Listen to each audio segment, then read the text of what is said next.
What if silence isn't what drives her away, but the one thing she can't escape, no matter how far she runs?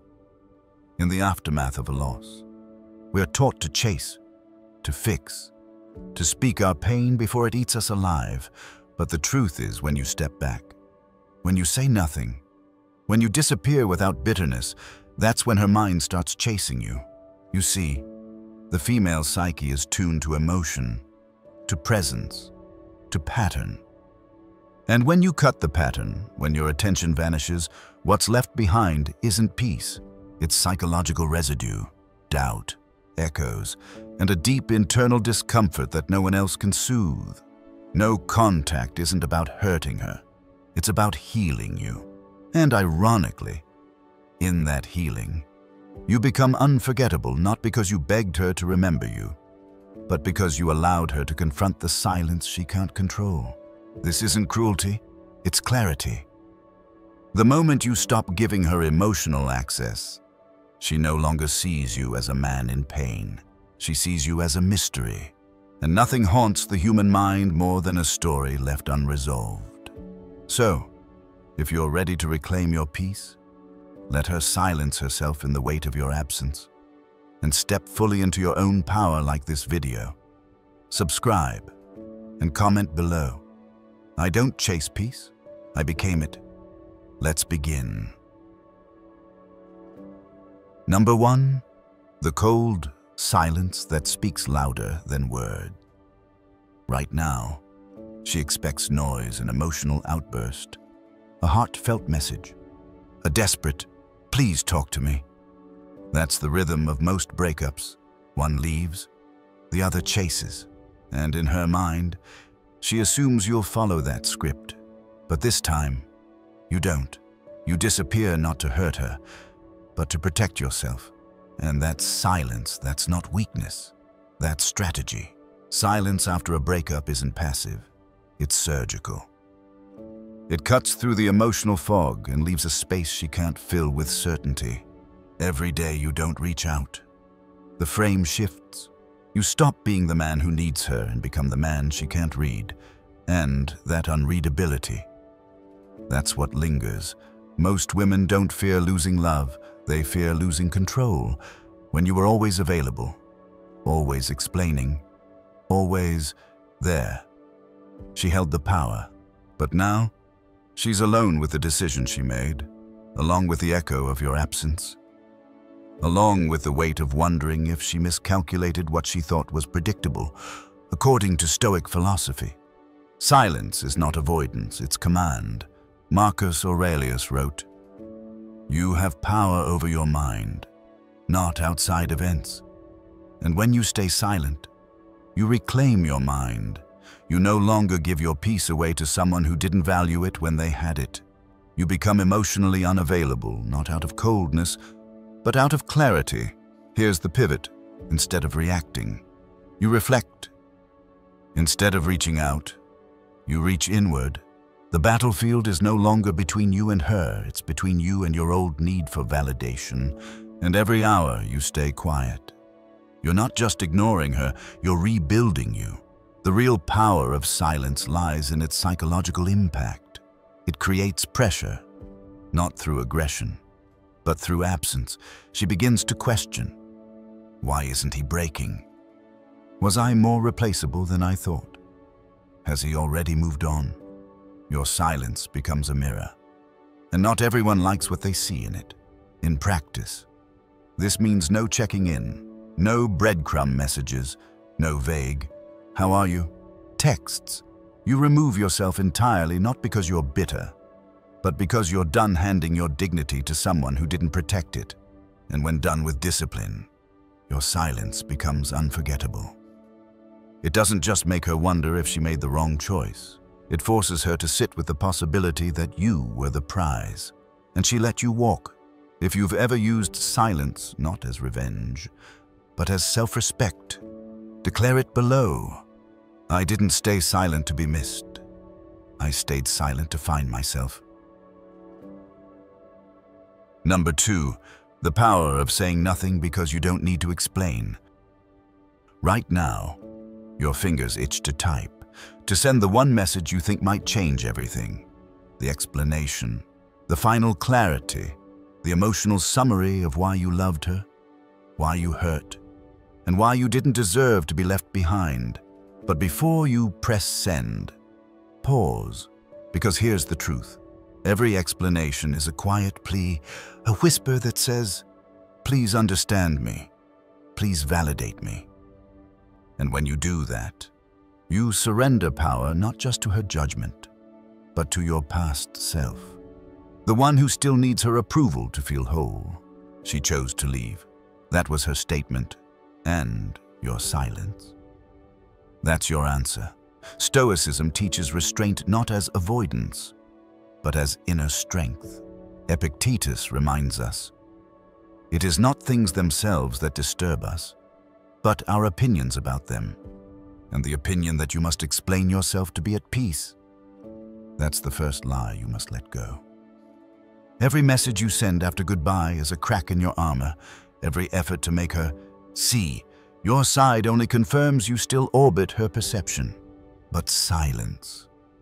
Silence says, "I've closed the door not in bitterness, but in finality." You respect her choice without needing to validate your own. Here's the reframe. She doesn't need your explanation. You need your sovereignty. And sovereignty means no rehearsed texts, no last chances, no rewriting history to sound more digestible. It means allowing the space to remain empty. Because only then can you see who you truly are, when you're not begging to be heard. This doesn't mean you're emotionless. It means you've chosen not to outsource your dignity for temporary comfort. The temporary relief of getting it off your chest will never outweigh the lasting power of self-possession. Psychologically, silence after a rejection leaves one lingering impression. He doesn't need me to find closure. That's a disruption she won't forget. Most expect you to chase the conversation, to seek resolution, but when you go quiet, she begins to wonder, why isn't he explaining himself? Did I underestimate him? And even if she never returns, she'll remember the one man who didn't need to be heard to have value. The one who could have said more but didn't, because he had nothing left to prove. If you've ever deleted the message you wanted to send and stood firm in your silence, write this below. I owed her nothing. I owed myself peace. Number 3. When emotion lied and truth set you free. Right after a breakup, your emotions scream the loudest. They whisper false stories. She'll come back. She just needs time. Maybe if I show her how much I care, she'll see what she lost. And so you sit with the ache, mistaking intensity for importance, thinking your pain is proof of love. But it's not love, it's withdrawal. And like any addiction, the worst part isn't the absence, it's the illusion. Emotions after a breakup are deceptive. They wrap around your throat like vines, dragging you into regret, false hope, and imagined reconciliation. But none of that is true. The truth is brutally simple. She left. And people don't leave what they truly value, not without hesitation, not without fight. This realization hurts, but it also heals. Stoic philosophy teaches us to cut through emotion and face reality as it is. As Seneca wrote, "We suffer more often in imagination than in reality." What you feel is not a reliable compass. Feelings beg you to chase. Reason tells you to rebuild. You don't deny your pain, but you don't worship it either. You don't let it dictate your next move, because every time you act from longing instead of logic, you reinforce a false idea that your peace lives in someone else's return. It doesn't. It lives in your ability to say, "She left, and that's all I need to know." Once you accept this, you become dangerous, not because you're cold, but because you're clear. You no longer need closure, because the act itself was the answer. You no longer romanticize the past, because the future you're building is sharper, stronger, and more aligned. In practice, this means you stop rereading old messages. You stop imagining what you would say if she came back. You stop letting your heart edit the facts. Instead, you anchor to what's real. She left. You stayed. And now, it's time to move not through feeling, but through clarity. Psychologically, this frees you. You stop waiting to heal. You start choosing it. The emotional fog lifts, and in its place, something solid returns, your sense of self, because truth doesn't always comfort, but it always liberates. If you've ever faced the pain and walked forward with open eyes, write it below. I stopped chasing feelings and chose the truth instead. Number 4, her rejection was never a verdict, only a reflection. It felt personal, the way she left, the way her eyes didn't hold you the same, the way her words suddenly built distance instead of bridges, and in the silence that followed, your mind twisted every moment into self-blame. Was I not enough? Did I miss something? What did I do wrong? But here's the reality. Rejection doesn't always mean failure. Often, it means misalignment. She didn't reject your worth. She rejected what she couldn't yet understand, appreciate, or handle. And when you stop internalizing her exit as a statement of your value, something shifts. You stop bleeding for someone else's blind spots. The Stoics taught this long ago. Epictetus said, "It's not what happens to you, but how you react to it that matters." Her leaving is just an event. The pain only deepens if you decide that it defines you. But you're not defined by someone else's inability to see your depth. She left because of her perception, her limits, her timing, maybe her fears, and none of those are yours to fix or carry.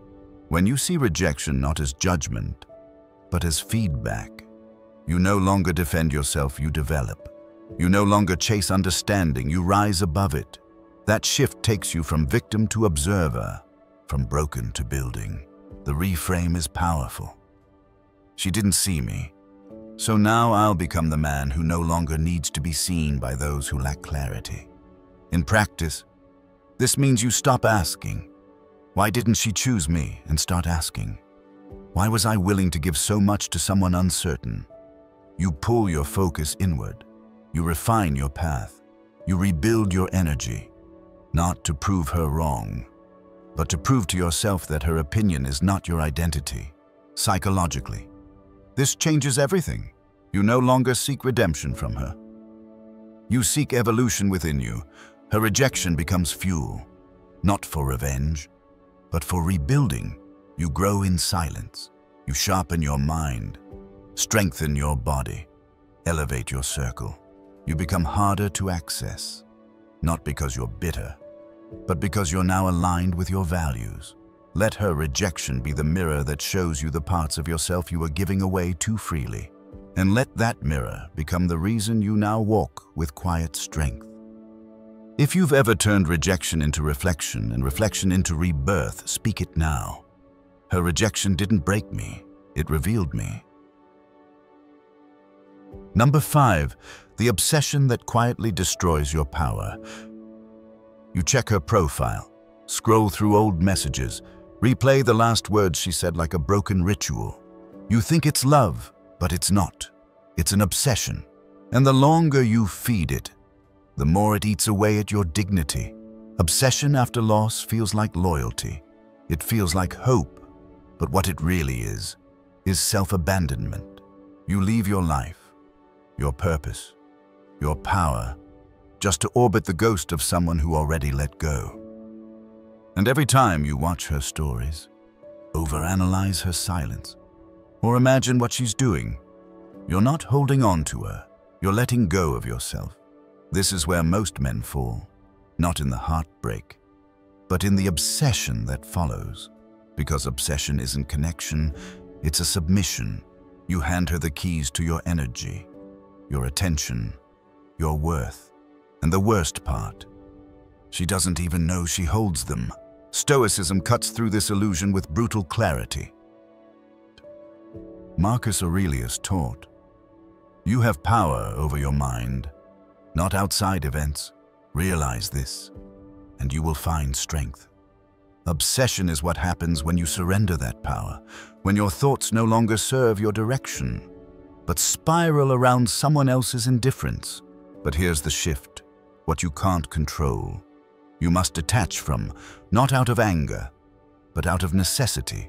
Every moment spent in obsession is a moment stolen from your rebuilding. The truth: she's not thinking about you the way you're thinking about her. And even if she is, it doesn't matter, because every time you lose yourself in her shadow, you dim your light, and the longer you stay in that darkness, the more she becomes your god. This is where you break free. You stop asking what she's doing. You stop replaying her words. You stop letting her silence become your story. In practice, this means radical redirection. Delete the thread. Mute the account. Stop letting her live in your head rent-free. You don't need to fight her memory. You just need to reclaim your mind. Psychologically, this restores your sovereignty.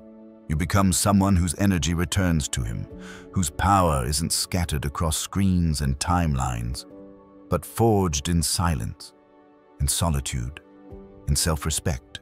When you detach, you rise, not because she sees it, but because you do.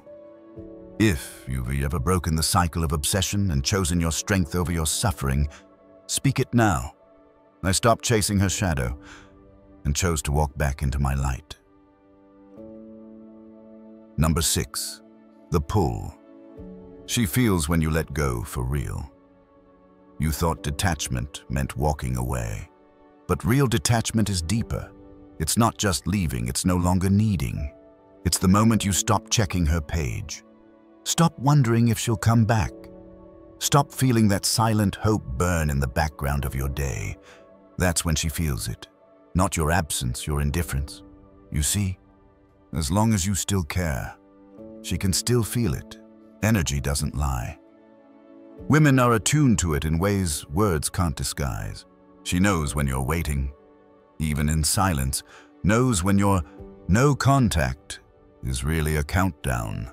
But the moment your silence becomes surrender, her instinct shifts, and that shift, that's what she wasn't prepared for. Because control, not love, is often what people fear losing most. When you let go for real, you remove her last thread of emotional control. You don't hate her, you don't miss her, you simply no longer seek her. And in that energetic reversal, the pull begins not from you, but from her, from a Stoic lens. This is the return to emotional freedom, as Epictetus wrote. Freedom is the only worthy goal in life, and it is won by disregarding what lies beyond our control. You stop checking for signs. You stop needing closure. You stop giving her decisions the power to shape your direction. This is not bitterness.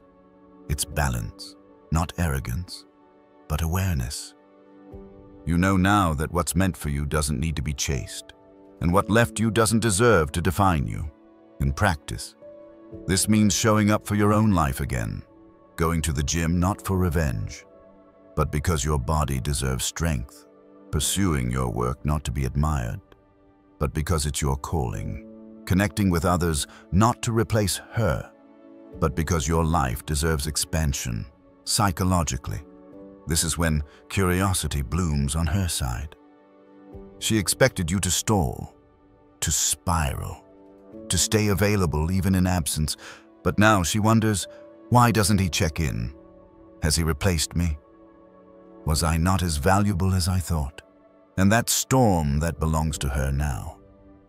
Not you, but here's the truth. By the time she feels the pull, you won't need the return, because real detachment rewires your desire. You don't want her back. You want peace, and that peace no longer includes her. If you've ever let go so deeply that they had no choice but to feel it, write this below. I didn't pull away to punish. I let go to be free. Number 7. When you build your empire. She fades from the throne. You could have stayed stuck. You could have begged, waited, or obsessed, but instead, you did something far more powerful. You shifted your focus away from her and back toward you, back toward the man you were before the heartbreak and the one you were always meant to become after. Most men collapse after a loss. They make pain their identity, but the Stoic man transforms pain into fuel. He builds while others beg. He rises while others regret. And while she might still be watching, still expecting you to break, what she sees instead is expansion. Your discipline becomes your edge, your silence, your strength, and slowly, the narrative changes. You're no longer the man she left. You're the man she can't reach. This is the essence of Stoic resilience. As Marcus Aurelius said, what stands in the way becomes the way. The pain she caused, that's now the foundation under your feet. You've stopped asking why she left and started asking, how do I rise higher because of it? That shift is everything. In practice, it means filling your schedule with purpose, not distraction. You wake up earlier, train harder, invest in your mind, your craft, your circle. You begin to live as though your time is sacred because now it is. And here's the irony. The more you elevate, the clearer her mistake becomes, not to punish her, but because greatness makes absence obvious. When she sees the world praising you, when others speak your name with admiration, when your life shines without her, that's when the silence cuts deepest. But by then, you no longer need her recognition. Her opinion no longer defines your direction, because you're not building to get her back. You're building to never lose yourself again. Psychologically, this does something rare. It creates what most don't expect after heartbreak: emotional gravity.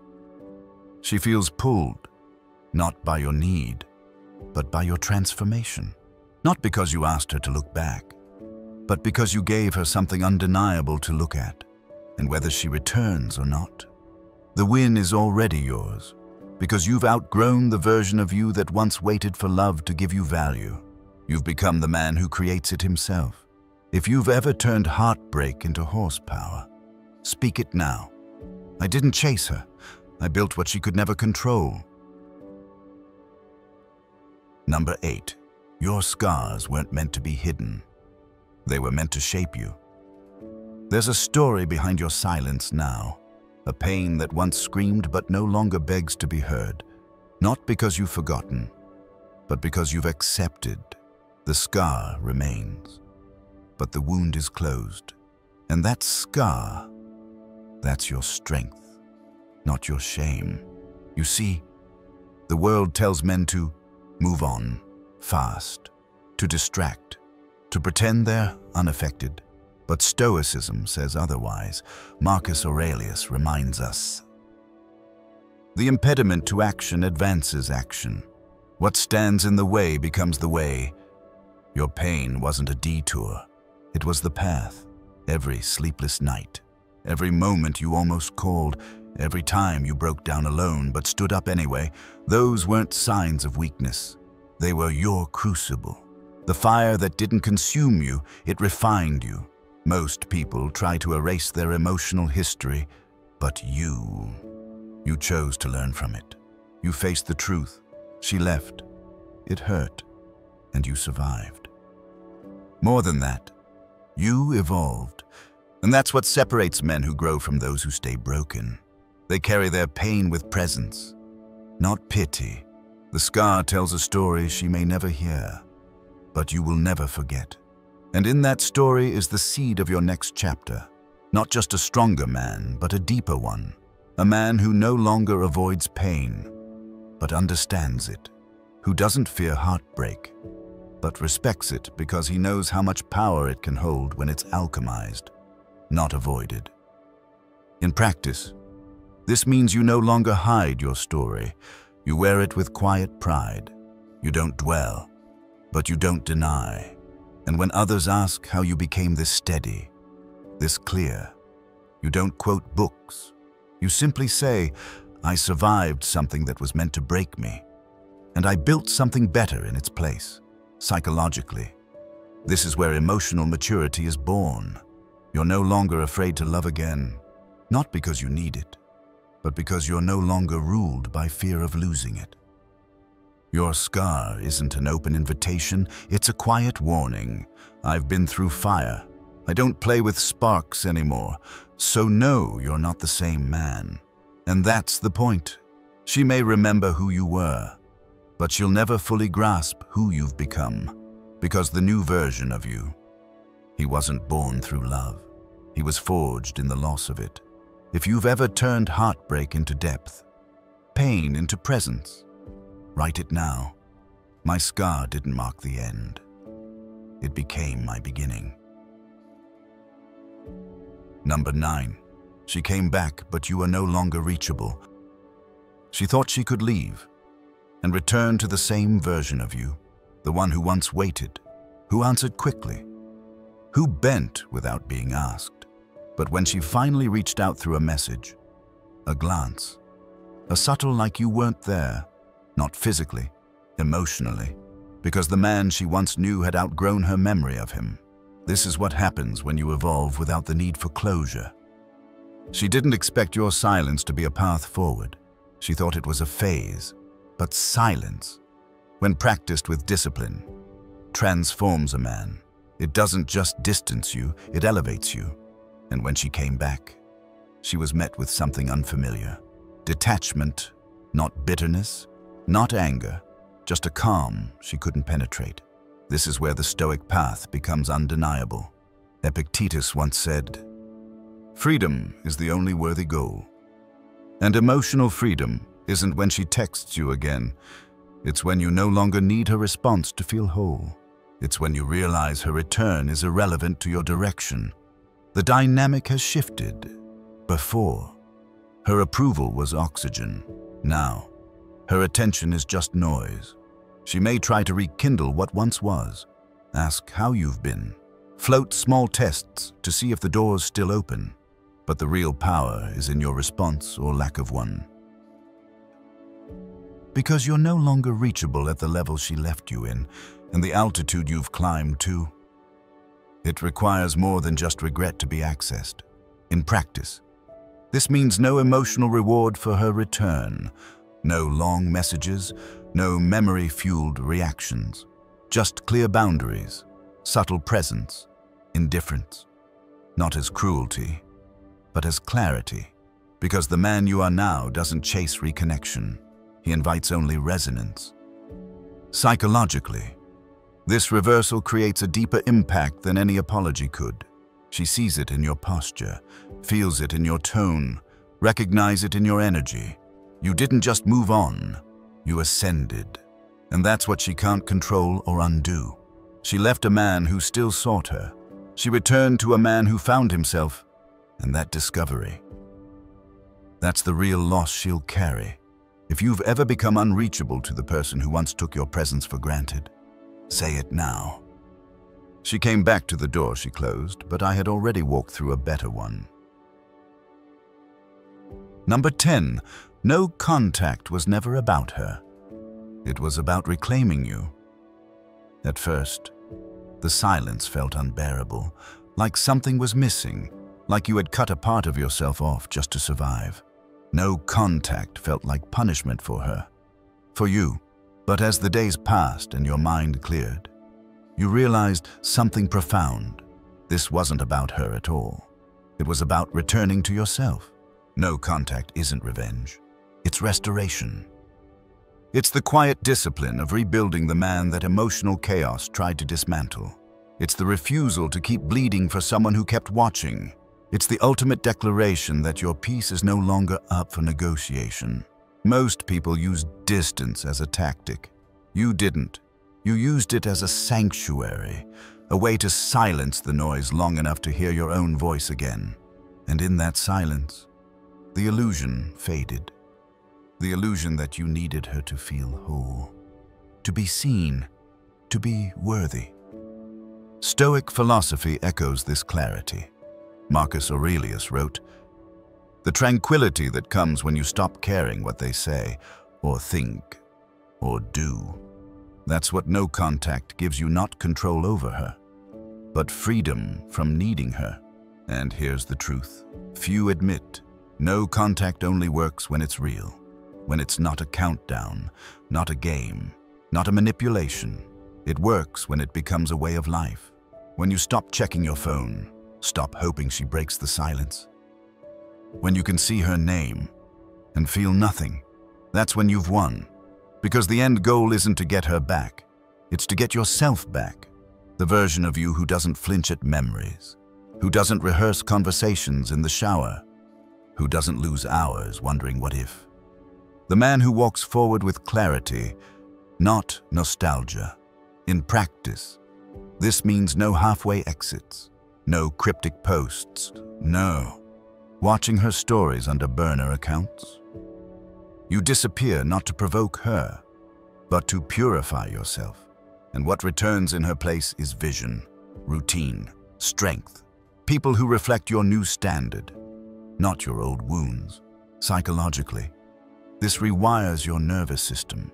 The patterns she once triggered no longer live in you. The muscle memory of pain dissolves. You no longer live from reaction, but from direction. By the time she realizes what she lost, you've already outgrown the need to be remembered. Because silence, when done with dignity, isn't a void. It's a homecoming. If you've ever used no contact not to punish, but to resurrect your peace, say it now. I didn't go silent for her. I went silent to return to myself. You began this journey believing that silence might drive her further away. But now you understand it's not distance that haunts her. It's the unanswered question your absence leaves behind. She may never admit it. She may fill her days with noise, with others, with distractions. But somewhere deep beneath her curated calm, she wonders, why did you stop? And that question, that's what keeps you alive in her memory. You didn't lose her. You found yourself. And in doing so, you became the one thing no one else can replicate. A man who didn't beg to be remembered, but became impossible to forget. If you're ready to keep building from within, like this video, subscribe and comment below. My silence is my signature. Detach, elevate, let her echo bounce off the stillness you've mastered.